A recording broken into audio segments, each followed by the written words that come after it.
2020 secrets. कमल एक नामी नेता है और अपने लोगों के साथ बैठकर बातें कर ही रहे होते हैं कि तभी उसके घर चीखते चिल्लाते हुए अमित आता है और कहता है, खूनी, आखिर तूने मार ही दिया ना मेरी कामिनी को। खूनी, मैं तुझे सजा दिलवा कर ही रहूंगा। तुम लोग देख क्या रहे हो? उठाकर इसको बाहर फेंक दो। बड़ा आया सजा दिलवाने वाला। कमल के आदमी अमित को धक्का देकर घर से बाहर कर देते हैं। अमित वहां से चला जाता है और कुछ दिनों बाद न्यूज में आता है कि कामिनी का खून कमल के बॉडीगार्ड ने किया था, क्योंकि कामिनी और पाल सिंह का चक्कर चल रहा था और कामिनी पल सिंह को धमकी देकर पैसे मांग रही थी।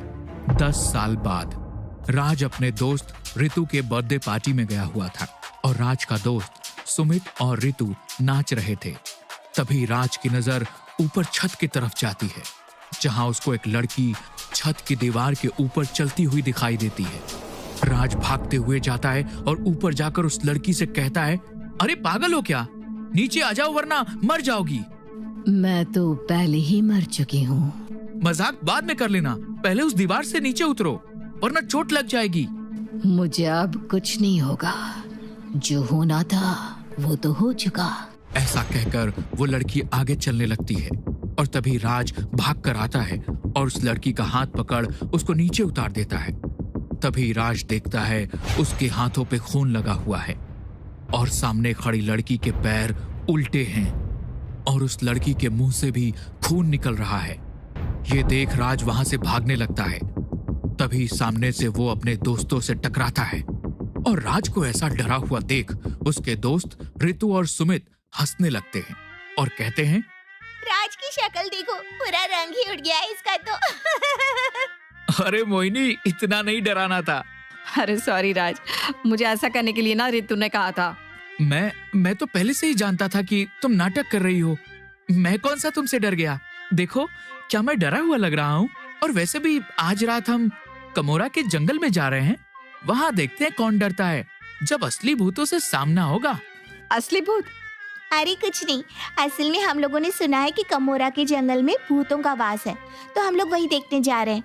तुम भी हमारे साथ चलो ना, बहुत मजा आएगा। मोहिनी पहले तो जाने को मना करती है, लेकिन राज के कहने पे वो जाने को तैयार हो जाती है और सभी दोस्त मिलकर कमोरा के जंगल के लिए निकल जाते हैं और कुछ ही देर में वो लोग अपने होटल में पहुंच जाते हैं, जहां उन्हें रामू मिलता है, जो कि वहां का नौकर था। रामू, क्या सच में यहाँ भूत रहते हैं? जी साहब जी, सुना तो मैंने भी, लेकिन आज तक किसी भूत से मुलाकात नहीं हुई है। कोई नहीं, आज ही हम आपकी मुलाकात करवा देंगे।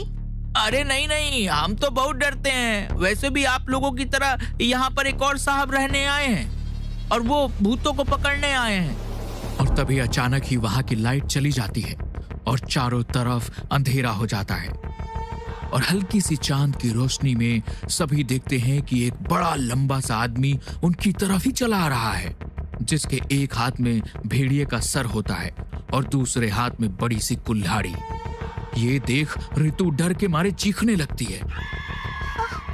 भागो यहाँ से, ये जरूर कोई भूत है। उसके सभी दोस्त डर कर पीछे होने लगते हैं। तभी लाइट आ जाती है और रामू कहता है, अरे ये तो प्रताप सर हैं, जिनके बारे में बताया था कि वो भूत पकड़ने आए हैं। अरे तो भूतों को मारे, इन्होंने तो एक जानवर को मार रखा है। अरे नहीं, ये तो एक नकली सर है, दूसरे जंगली जानवरों को डराने के लिए। लेकिन देखकर तो लगता है तुम लोग भी डर गए हो। प्रताप से बात कर राज और उसके दोस्त सोने के लिए अपने अपने रूम में चले जाते हैं, जहां राज और सुमित एक कमरे में और मोहिनी और रितु एक कमरे में रुके होते हैं। और रितु सोने ही जा रही होती है, फ्रेश होने के लिए वॉशरूम जाती है और अपना चेहरा धोने लगती है। और जैसे ही शीशे में खुद को देख रही होती है, वैसे ही शीशे वाली रितु एक शैतानी हंसी हंसने लगती है। और रितु ये सब देखकर डर जाती है और भागकर रूम में आती है और मोहिनी को उठाने लगती है, जो अपने बेड पर सो रही थी। मोहिनी जल्दी उठ, यहाँ कुछ अजीब है। मोहिनी। रितु के उठाने पर भी जब मोहिनी नहीं उठ रही होती है, तब रितु चादर हटाकर देखती है, वहां कोई नहीं था। और तभी उस बेड के ऊपर एक बूंद खून टपकने लगता है। जैसे ही ऋतु छत की तरफ देखती है जहां से खून गिर रहा था, तो एक झटके से ऋतु जमीन पर गिर जाती है, क्योंकि मोहिनी छत के ऊपर उल्टी होकर चल रही थी और उसका शरीर एकदम सड़ा हुआ था और उसकी खाल निकल रही थी। यह सब देख ऋतु जोरों से चीखती है। उसकी आवाज सुन उसके दोस्त भागते हुए ऋतु के पास आते हैं और कहते हैं, क्या हुआ ऋतु, तुम ऐसे चीख क्यों रही थी? वो मोहिनी छत पे उल्टी चल रही थी। अरे अब तो बकवास मत कर, पहले ही तुम लोग मेरा मजाक बना चुके हो, और कम से कम झूठ तो ऐसा बोलो जो झूठ लगे। मैं झूठ नहीं बोल रही हूँ, मैंने खुद देखा, उसके मुंह से खून निकल रहा था और पेट पे गिरा था। अरे तू क्या कह रही है? मोहिनी तो हम दोनों के साथ ही थी। हम लोग कल घूमने का सोच रहे थे तो मोहिनी भी आ गई और ये तब से हमारे साथ ही है। हाँ ऋतु, तुम वॉशरूम गई थी तो मैं इन दोनों के पास ही गई थी। लेकिन वो पेट पे खून। ऐसा कहकर ऋतु सभी को बेड पे पड़ा खून दिखाने लगती है, लेकिन वहां कोई खून नहीं था। इसके बाद सभी इसको ऋतु का सपना मानकर सोने जाने लगते हैं। तभी राज मोहिनी को रूम से बाहर आने का इशारा करता है और मोहिनी के पास जाकर कहता है, मोहिनी सॉरी, वो शायद ऋतु सपने में डर गई होगी, इसलिए ये सब बोल रही है, और अगर कुछ भी जरूरत लगे तो मुझे जरूर बताना, मैं यहीं पास में हूँ। और हाँ, ये लो, ये चाकू अपने पास रखो सेफ्टी के लिए। ओह थैंक यू राज, तुम सच में बहुत अच्छे हो। अपना हाथ आगे करो, मैं भी तुम्हें कुछ देना चाहती हूँ।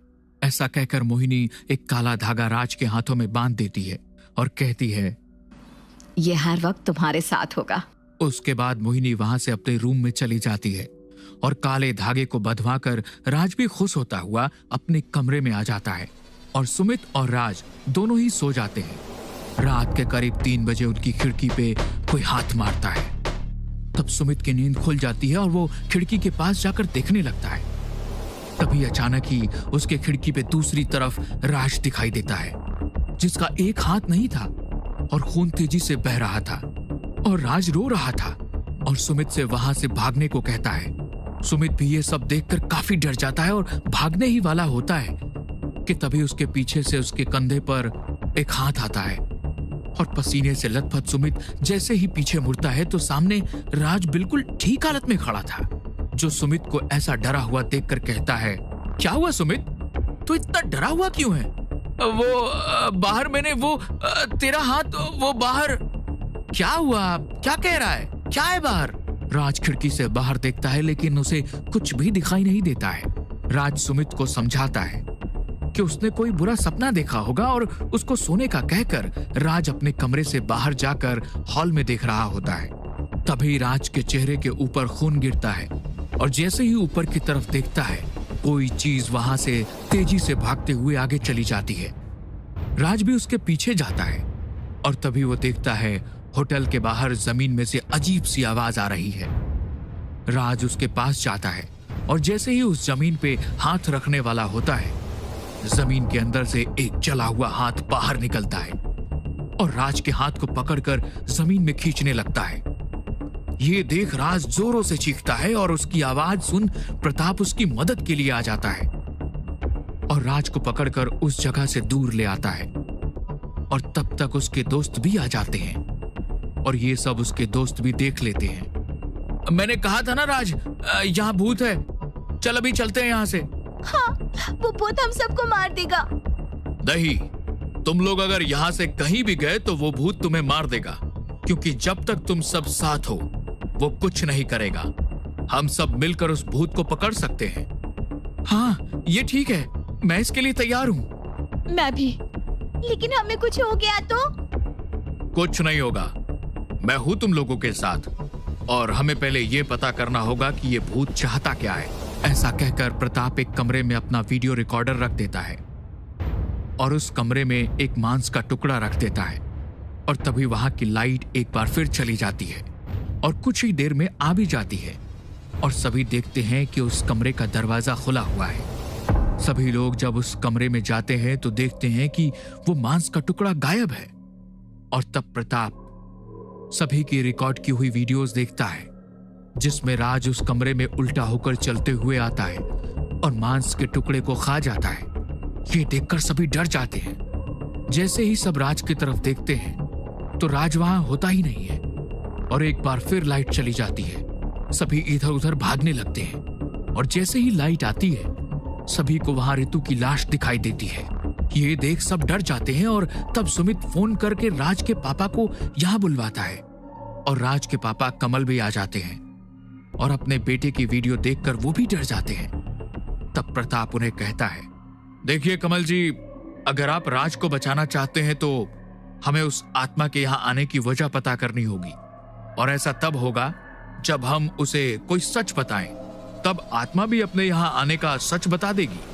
कमल इस विधि के लिए मान जाता है और विधि शुरू हो जाती है, जहां एक गोले में सभी लोग एक दूसरे का हाथ पकड़कर खड़े थे और तब राज, जो अब एक आत्मा के कब्जे में था, वो उल्टा होकर उस गोले के आसपास घूमने लगता है और कहता है, बताओ कमल, अपना सच बताओ। आज के कई साल पहले मैंने एक बेगुनाह को मौत की सजा दिलवाई थी। अमित नाम का एक आदमी मुझसे बदला लेने के लिए उसने अपनी ही पत्नी को मार दिया और मुझ पे खून का इल्जाम लगाया और मैंने खुद को बचाने के लिए अपने बॉडीगार्ड को पैसे दिए और उसकी बेटी को अच्छी जिंदगी देने का कह दिया, तो पाल सिंह ने वो खून अपने सर पे ले लिया, लेकिन मैं उसकी बेटी का ध्यान नहीं रख पाया और वो कहीं गायब हो गई। नहीं, ये सच नहीं है। पूरा सच ये है कि तुमने मेरी माँ को मार दिया था और मेरे पापा को मारने के लिए गुंडे भेजे थे। तब मैं और मेरे पापा छुप कर रहने लगे और जब मैं बड़ी हुई तो उन्होंने मुझे तुम्हारे सच के बारे में बताया और तुमसे बदला लेने के लिए उन्हें काली विद्या का सहारा लेना पड़ा। वो खुद एक आत्मा बन गए और आज जो राज का हाल है इसकी वजह तुम हो। तुम्हारे किए जुर्म की सजा ही राज को मिली है और अब राज की मौत से ही मेरे पापा को शांति मिलेगी। तुम कौन हो? अमित के बारे में कैसे जानती हो? मैं उनकी बेटी हूँ। नहीं, अमित और कामिनी की कोई बेटी थी ही नहीं। या तो तुम झूठ बोल रही हो या अमित ने तुम्हें झूठ कहा है। ये सुनते ही मोहिनी हैरान रह जाती है और तभी राज वहां तूफान ला देता है, जिससे सभी लोग गोले से बाहर आ जाते हैं और राज कमल का गला पकड़ लेता है और तभी सामने मोहिनी आ जाती है और वो अमित से सवाल करने लगती है। पापा, क्या ये सब सच है जो कमल ने कहा? पापा बताओ, पापा कुछ बोलो ना।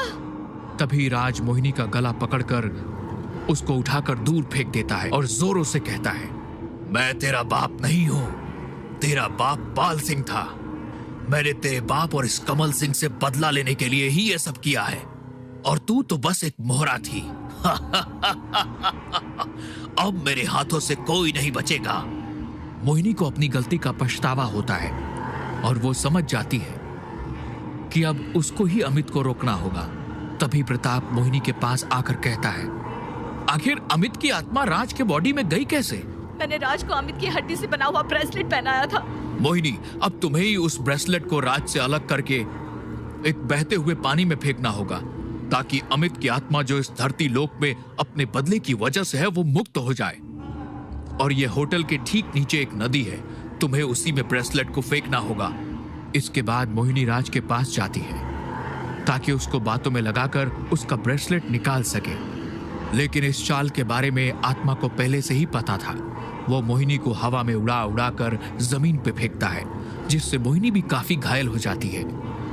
लेकिन एक बार और हिम्मत करके वो राज के पास जाती है। जब राज उसका गला दबाकर उसको दूर फेंक देता है तो मोहिनी उठकर होटल से बाहर भागने लगती है और राज अब कमल को मारने ही वाला होता है कि तभी उसके हाथ में से ब्रेसलेट ना देख वो मोहिनी के पीछे हवा में उड़ते हुए जाने लगता है। तभी प्रताप भी उसको रोकता है, लेकिन राज सभी को मारता हुआ मोहिनी के पीछे जाता है और मोहिनी उस ब्रेसलेट को अपनी बची हुई जान से नदी में फेंक देती है, लेकिन वो ब्रेसलेट एक पेड़ पे अटक जाता है और ये देख अमित की आत्मा खुश हो जाती है और गुस्से में मोहिनी को मारने के लिए आगे बढ़ती है और मोहिनी को उठाकर फेंकने ही वाला होता है कि वो ब्रेसलेट नदी में गिर जाता है, जिससे राज के बॉडी से अमित की आत्मा निकल जाती है और जलने लगती है और अपने आप भस्म हो जाती है। और कुछ दिनों बाद राज बिल्कुल ठीक हो जाता है और कमल मोहिनी को माफ करके अपनी फैमिली का हिस्सा बना लेता है।